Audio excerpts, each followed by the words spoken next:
A road still carriageable climbs over the high moorland.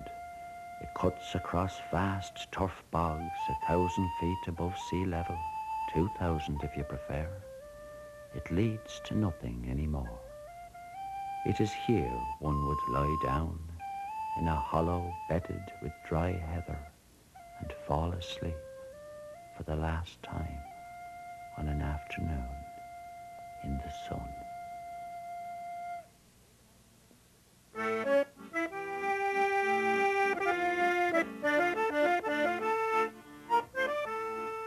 To be in the streets of Paris is for me to feel how much I need Paris and the French way of life, and how utterly impossible it would be for me to live in Ireland.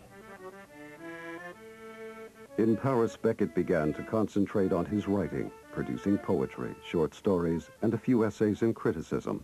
He found himself accepted into the literary circle that surrounded James Joyce. Joyce was very important to him. I never heard him speak of Joyce except with awe and veneration. He regards Joyce as a heroic figure. Partly the endless battle with blindness and ill health, and yet the continual dogged insistence on getting those big, impossible books finished. The utter independence of the man. Beckett is reported to have said, "I was never Joyce's secretary, but like all his friends, I helped him. He was greatly handicapped because of his eyes." Joyce acknowledged Beckett's talent in his last work, Finnegan's Wake. Sam knows miles better than me how to work the miracle, and I see by his diary, he's dropping the stammer out of his silent splather, and he can cantab as chipper as any oxen ever I moved with, a tip-toe singer. He'll briskly soon hand-tune your Aaron's ear for you. I remember one thing he said about that. He said, Joyce used to say that he could justify every syllable. That is one way to write, but it is not the only way. Proceeding from exactly opposite directions in that respect. Joyce, a master cartographer of huge fictional territories in which he had to know everything in order to feel comfortable with the few selected parts that he rendered. Beckett proceeding only from the act of writing at the moment and deliberately surrounding himself with a kind of darkness. Well, Beckett was actually extremely productive in these early years, in the 1930s. He published this monograph on Proust in 1931, published his first collection of short stories called More Pricks Than Kicks in 1934. That work was immediately banned in Ireland, probably because of the suggestiveness of the title more than the content of the work itself. During these years, Beckett was often penniless, surviving on a stipend from his mother. She begged him to take up a normal career, but the young writer, although periodically despondent, persevered.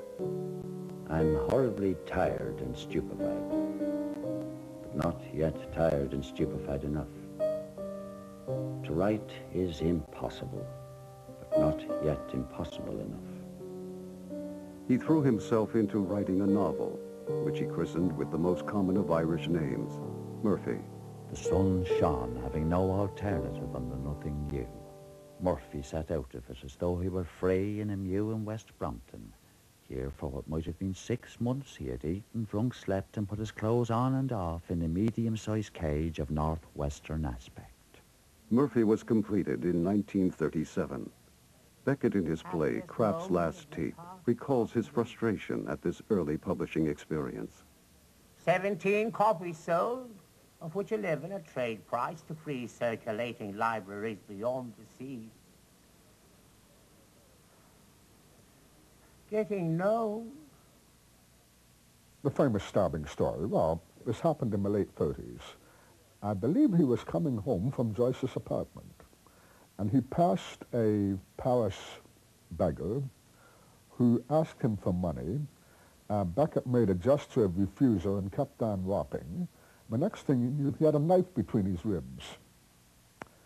And the epilogue has Beckett, after his discharge from the hospital, visiting in the jail cell a man who had stabbed him and saying, "Why did you do that?"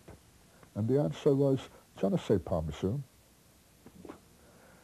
Which is, I think, somewhere in Beckett's mind, that's the ultimate answer to any question about human motivation. You don't really know why.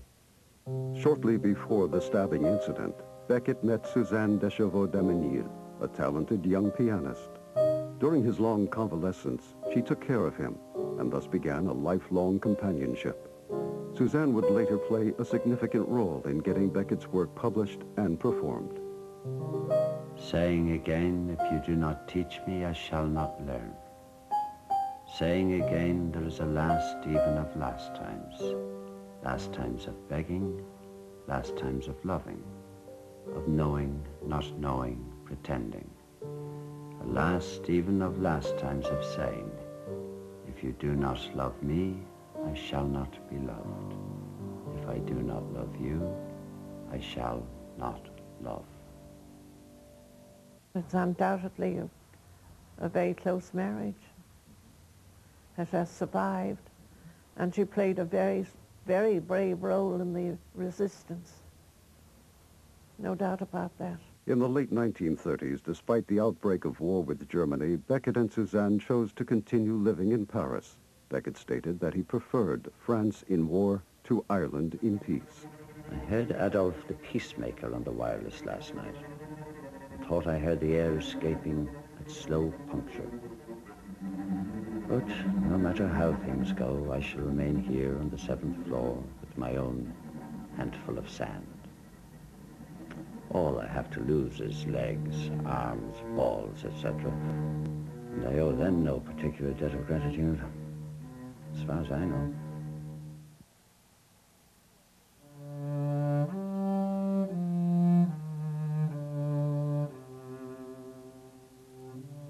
In June 1940, German troops occupied Paris, and a resistance movement formed immediately. Appalled by the murder of their Jewish friends by the Nazis, Beckett and Suzanne joined the resistance, gathering and passing on information which Beckett had translated and microfilmed. In the summer of 1942, a key person in the movement was captured and tortured. Beckett and Suzanne, fearing for their lives, fled Paris, bicycling and walking to the unoccupied zone in the south of France. Here, they settled in Roussillon, where they quietly continued their anti-Nazi activities. Est-ce que vous saviez, au moment où Beckett habitait ici, qu'il était écrivain? Est-ce qu'il vous en parlait? Jamais. On n'a jamais su qu'il était écrivain. On savait qu'il était ici parce que c'était la guerre, parce que à l'époque on disait qu'il se cachait, mais on ne savait pas. C'était parce que les Allemands occupaient la moitié de la France. He had a little bit of safety that he was an Irish national and therefore was technically a neutral, but he had worked for the resistance and the Germans had files on him, but they didn't connect him, of course, with this Irishman sitting in a little mountain village in the south of France. And to earn some money, they would go and work for a local farmer in the fields, and very often they got paid in produce, particularly in wine, I think. In fact, in the early versions of Godot, there is a reference to a farmer who made good wine.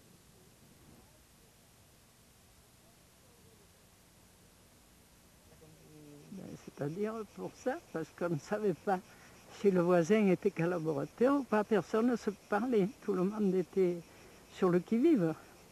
Tout le monde était... On avait peur que ce soit le voisin qui nous dénonce. Alors voilà pourquoi on fréquentait plus personne. Et qu'il dénonce que vous ayez des Allemands chez vous ou des choses comme ça? Si nous dénonçaient les collaborateurs, ils venaient nous tuer. Il y en a eu beaucoup de tués comme ça.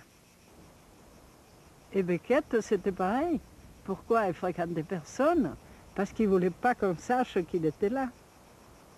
In an old house above the village of Roussillon, Beckett began to write the novel, What? He said it was a means of staying sane, a way to keep his hand in.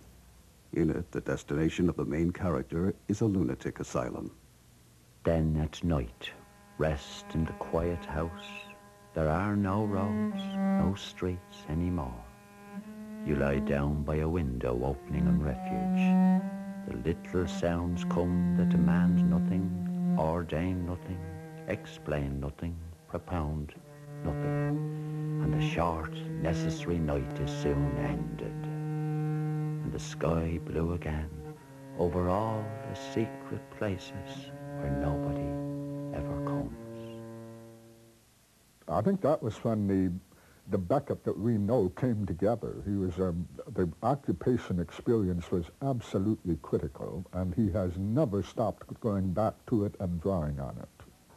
But then waiting for Godot itself, once you realize that it's an occupation situation, it clears up enormously. Here we have two people away from home meeting someone who may know only under a code name. He doesn't show up. The drill is you repeat this in 24 hours. Meanwhile, we have to stay here and do nothing as inconspicuously as possible. You're a very hard man to get on with. It'd be better if we parted. If you always say that, you always come crawling The best back. thing would be to kill me, like the others. What of it? What of it?